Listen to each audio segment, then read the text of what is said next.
As an owner, no matter what you pay people, make sure that people are working and they're not being lazy. Because as soon as you get lazy, everyone's going to drop down that common denominator, and you're going to wonder why your quality went down, why your sales aren't going, why your company's struggling. And you're like, what is going on?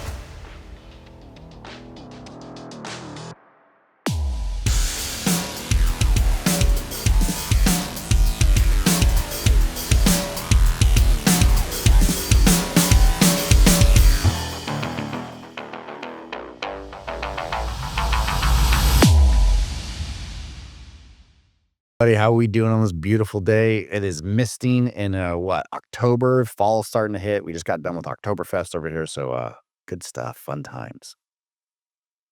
This topic is one that everyone talks about or no one talks about, but they think about it all the time.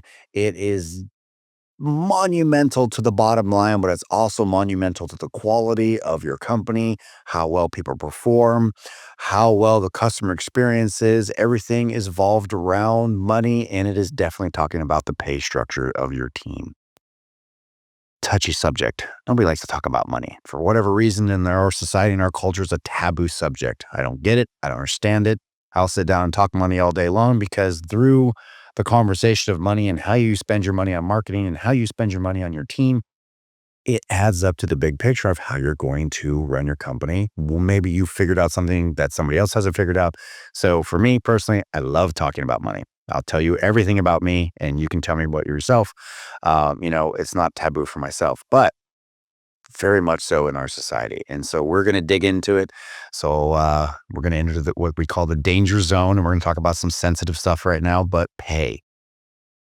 Now, what do you get when you pay somebody, right? You're trading their time, their knowledge, their education for money. And in turn, they take their knowledge, education, they try and get the most money they can from you. So they feel fulfilled, they feel validated, and they also can take that money and go live a good life, buy a house, afford a family, car, playtime, leisure time, which is super important because, if you get too stressed out, then you're not going to be a good team member. There is a good, it's a vortex of the hand to mouth existence and everything in between. So as owners, we have to sit down and say, okay, how can we compensate a person in such a way that they are not struggling, but at the same time, we're not giving them enough money to where they're like, oh, I don't care about today. I have enough money in the bank. It pays me so well. I'm just going to take Fridays off from here on out. And if you're laughing about that, going, I've never thought that way, congratulations to you. You are a good person. But there are people out there that take advantage of the systems. There is also, if you pay somebody too much money and your whole team makes too much money, in the end, your product is way more expensive than it should be, and your competitors are going to price you out. And so you have to be competitive in the marketplace where you can afford the good quality people, but at the same time, you're not overpaying where your product suffers on the overall sales price. Balancing act, always a balancing act here and there. And then we're going to add over another complexity issue. Do we bring on a rookie that makes a lot less money, but they're going to take twice as long to get it done because they don't know what they're doing? Or are we going to pay more money for a seasoned person that's going to take a lot less time to get it done? Another balancing act, always the balancing act when it comes to money and salaries and compensation. So one of the things that I want to talk about is who are we talking about? The who. I love the who, not the what. And in this particular case, we're definitely talking about the who. But it's not just salespeople. And that's the first thing that everybody always goes to, but pretty much everybody in your company, the designers, fabricators, the owners. Most people don't think about it, but owners are actually doing day-to-day grind. They should be deserving salary too. Yes, at the end of the day, they get their profits, but they're also an employee inside the company. They need to be compensated for being an employee, not just being an investor of actually the materials and the idea and the concept.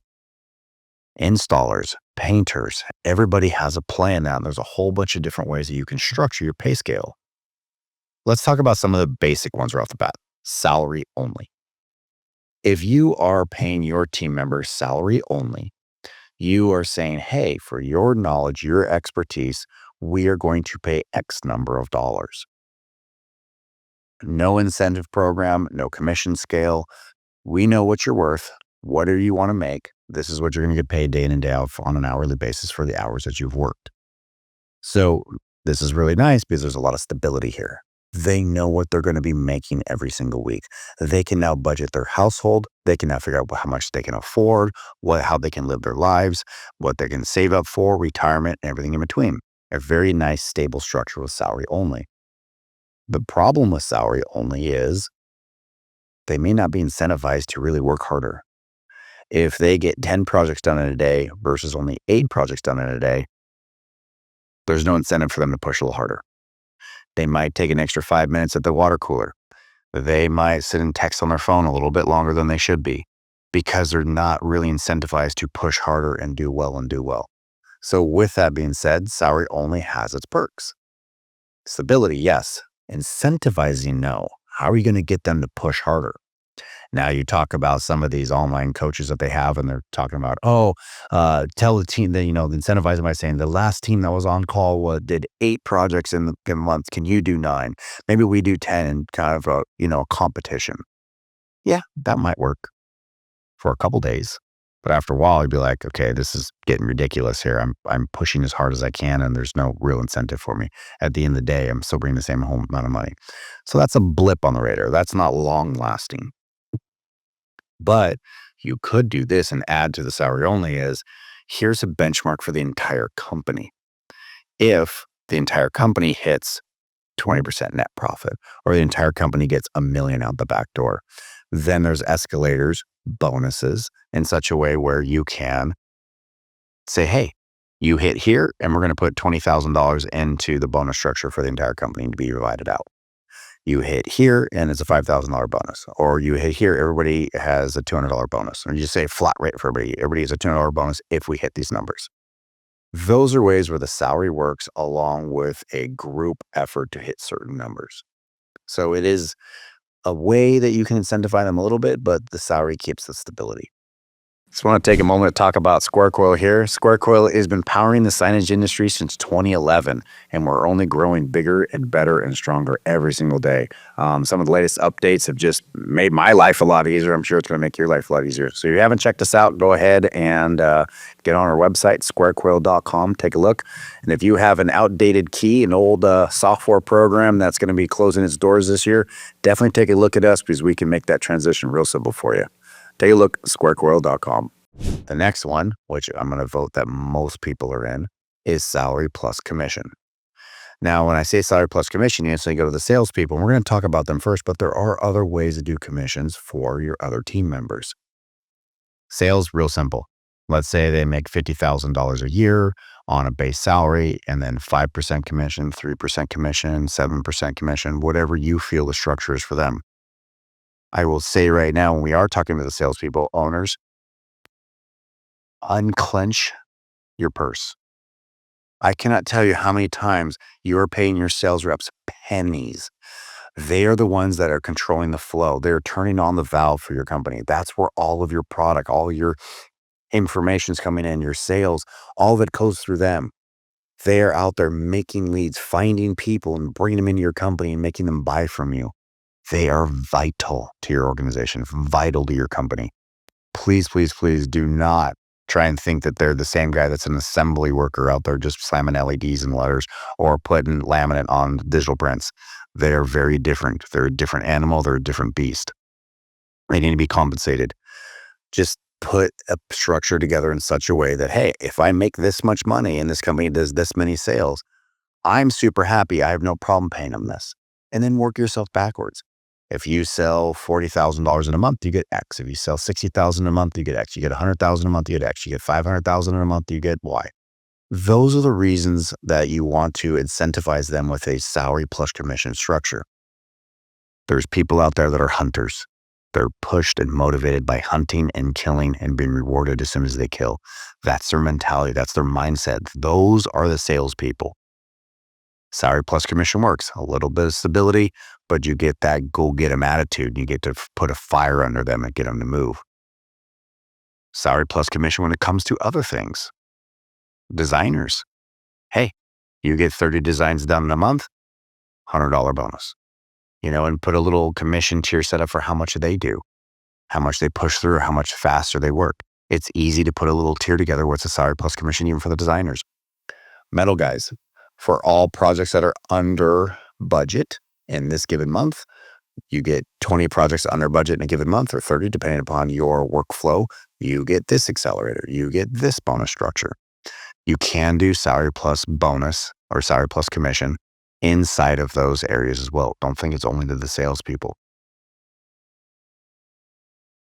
When you get into salary plus commission, some of the things you got to watch out for. Don't make it overly complicated. Okay, you get here to 60,000, then it turns to 2% and 100%, and now it's 3%, but 3.5 with a kick. Good Lord. If you have to get a calculator out to figure this out, it's too complex. Make it simple. Simple's easy to understand. Simple doesn't get convoluted. Simple doesn't have the salespeople in your office on payday trying to figure out why their commission is what it is. Keep it simple on that one. Avoid, this is a tough one too, and we're going to get into the life cycle a little bit. Some of the signing companies out here, we know our life cycle is 3 to 4 months. One project is a 3 to 4 month life cycle. Other companies with a digital print world, life cycle might be a week, might be 2 weeks. Depending on how long your life cycle is, your sales team might be over promising to make the deal close. Hey, if you sign with us, we can get that done in 3 weeks, knowing full well your shop is 6 to 7 weeks out. Those are scary. They're trying to get their commission. They're trying to kill. They're going to skirt the corners. They're going to, cut the corners. They're going to just fib a little bit to get it work out. But guess who's going to pay the piper in the end? Ownership and the production team. They're going to struggle with this because that's not reality. We're 6 to 7 weeks out. Perfect example. I bought some fabrication tables for the sign shop. I bought them coming up on a month now. I bought them and I said, hey, what's your guys' lead time? And they said, oh, we're about 2 weeks out. I said, okay, pretty fast lead time in all honesty, because I bought 4 of them. On the anniversary of the 2 week, I said, just checking in what's going on. They said, we will deliver them to you next Wednesday. Great. Awesome.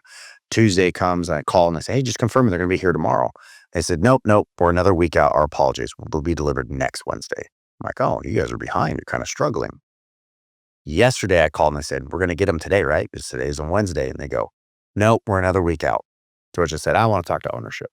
And I called and the ownership gets on the phone. He goes, can I help you? He was a little, you could tell he's a little confused on why I want to talk to ownership. And I said, you put your own due date.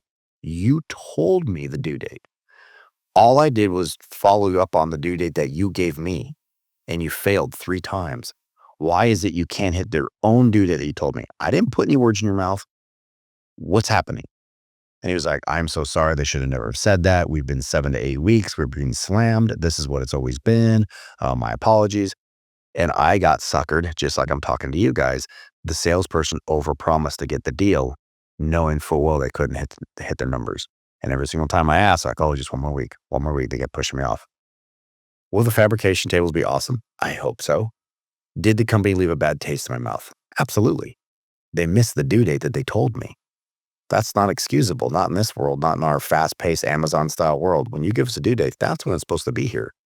So their customer service ended up robbing them of potential work again. Probably not going to go back to them. Probably going to go to somebody else who's going to tell me the truth. So as you do commission and salary together, careful for those overpromisings. This one is a debatable. I can see both sides of the fence, but we got to talk about it. Paying on profit versus paying on gross. It's a tough one. Let's talk about it. Gross. If you pay commission on the gross, you tell the salesperson you did your job and you sold the sign for $10,000. You're going to get commission on $10,000. What happens after that sale has no bearing on that sales rep. We told them what to sell it for. They went out and sold it. They did their job. Goes into the shop. Now it's our job to beat up the cost a little bit more, try and build it for a little bit cheaper, grow that net profit margin. And that's the gamble that you take as a sign owner to run it through your shop and hopefully get some money back. If you pay net, the salesperson is going to be working on what the shop can do. Here's the good and the bad. Here's the good. Salesperson really has a vested interest to make that net profit work. They're going to make sure the estimate is accurate. They're going to sell it correctly. They are really going to look at this and go, wow, we did very, very well in this. I want a piece of that pie because I took the reins and took leadership of it. Awesome. Great. I love leadership. I love ownership. Any person you can do on the sales That's when it's good. What happens when you pay on net profit when it's bad? You create a riff, a wall, a fight. Sales versus production. Salesperson goes out there, finds that client, dives it in, gives it to the shop screws up, and the salesperson comes back and goes, "You guys screwed up my money. I'm not getting paid because you screwed up. You guys broke a bit, you painted the wrong color, you pissed away all the profits, and now I have nothing. I have absolutely nothing. Thanks a lot. I have $5 for all my hard work. You guys suck." Now you got a war, office versus production, and that's an ugly, ugly war. One side you get to have ownership, the other side you have a war. It's a tough one. It's a tough call. For me personally, I will tell you I pay on gross. Salesperson killed it. They brought it in. They dialed it in. They did their job. I'm paying them on the gross. The net profit, that's up to me. That's the gambler in me. That's the ownership in me. How good can we get it? If we make more money, great. If we lose money, that's on me. That's my company. That's our right that we have. I pay on gross. I think net's too much of a war. But at the same time, getting the salespeople to have ownership of it's tough. It's a catch-22. So that's a tough one. I'll take arguments all day long. If you're on the other side of the fence, I get it. I totally get it. Commission only. It's almost like a 4-letter word these days, but there are people that want commission only. Commission only is brought out. You hunt, you kill, you eat what you kill. That's it. No stability, no money that comes in every single day. And frankly, you're going to starve until you sell. So the first 3 to 4 months, if you have a long life cycle, that's going to be very, very difficult. That's going to suck. So you're going to have to be giving them 10, 15% of that sales price. You're going to have to really dial in how much they're getting. It's going to be very lucrative for anybody to want to take that chance. Here's the cool part about commission only. There's no set clock. They don't got to work 8 to 5. They can come and go as they please. I want to work 2 hours this day and 12 hours the other day. That's on me. There's no rules. There's no regs. That's an incentive for me. I'm not going to lie. As a hardworking individual, how nice would it be that I can get up at 5 and work a 5 to 5, the very next day go snowboarding for the day? I get to. That's my prerogative, commission only. If I don't sell, I don't eat. That's on me. It's pretty cool. The company doesn't have any overhead with me. They don't have to keep paying me. I just get a percentage of what I kill. Kind of neat if you have a portfolio already. If you're a seasoned sales rep, this is very enticing. This is very nice. If you're a rookie and you have no portfolio, couldn't think of a worse thing. Couldn't think of an uglier thing. I'm pretty much working for free. This sucks. So commission only, even though it's a 4-letter word in a lot of places, not really. You can incentivize it correctly. Instability, absolutely. You hit a rough patch, you don't sell for a couple months, that's going to hurt. It's going to hit your pocketbook, affect you greatly. So there's a lot of instability, but it really drives that motivation to go hunt and kill. So there's the commission only on that one. What's right for you? Who are you? That's the next question I'm going to ask. Leadership and ownership comes from the top. Whoever owns the company, how you carry yourself is how your whole team's going to carry themselves. They're going to mimic you because you're the one leading. It's biblical, across the board, everywhere else.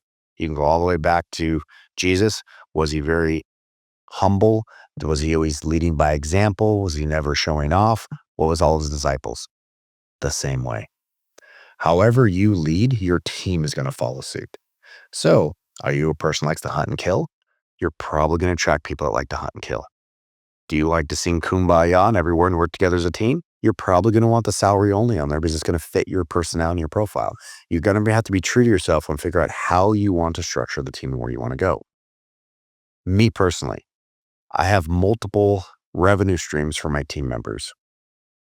Number one, they all have a salary. They have some stability. They have a commission tier if you're in sales. We have a commission/bonus structure for every quarter for the production team. If they hit their numbers and it's over 14% net profit margin, if it is over 1.5 million in sales for the quarter, they get bonused out. If they hit 18%, they get 120% of their bonus. If they're at 14%, they get 100% of their bonus. If they're at 10%, they get 80% of their bonus. It's a sliding scale. The better they do, the more they get rewarded. And incentivizes them to stay on point. Read the drawings. Don't just react. Think it through. And then on the other flip side for that one, we pay very, very well. I like self-starters around me. Anybody has to come to me and say, "What's next, boss?" Don't want you on my team. I need self-starters. So we pay probably the highest I've seen. Now, we also live in San Diego. Let's not lie. We're the most expensive city to live in the United States, San Diego. So my metal guys are $40 an hour, mid 30s to 40. It's brutal, but that's what we have to pay for good men, seasoned men, 20 plus years experience, pound out signs like it's nothing. We're paying for that knowledge, that experience. Rookies come in mid 20s. They got to work their way up. They also take a lot longer. You got that pay structure in there. Now, as you guys are hearing these numbers, you're probably going, Aaron has lost all of his marbles. You guys have to remember that our minimum wage is $16 to $18 an hour. Most fast food restaurants are paying $20 an hour. So if you have your minimum wage at $6 an hour, you're not in the same demographic as us. So don't take these numbers and bring it back home to you guys. It's going to kill you and sink your ship overnight. We live in a very expensive place, so the signs are expensive. So the only way to battle it is with quality and customer service. That's the world I live in here in San Diego. You guys might have a different demographic to it, but at the end of the day, you're still going to have your pay structures. Incentivizing a team, we all know that. We've done it in school, the bell-shaped curve. A couple of kids go, I don't have to pay attention. I'm going to ride the wave. They're already on the lazy side of it. When you incentivize as a team, you're going to get the lazy people. You as an owner have to find out who those are and cut out that cancer immediately so the rest of the team can keep pushing hard. If you do not punish for laziness and lack of work ethic, everybody else will go down to the lowest common denominator. Look at every single government that has not set up on a democracy. It shows. It's proven over and over again. As an owner, no matter what you pay people, make sure that people are working and they're not being lazy. Because as soon as you get lazy, everyone's going to drop down that common denominator and you're going to wonder why your quality went down, why your sales aren't going, why your company's struggling. And you're like, what is going on? It's because of lack of movement and lack of choice by the ownership. So as you're figuring out these pay scales and whatnot, also know that there is a couple other levers that you use to turn. The levers are how well are they producing? How well are they being a team member? How well is the culture flowing? Those all add to the overall experience of working for your sign company. It's a tough one. It's a minefield. Good luck to you guys.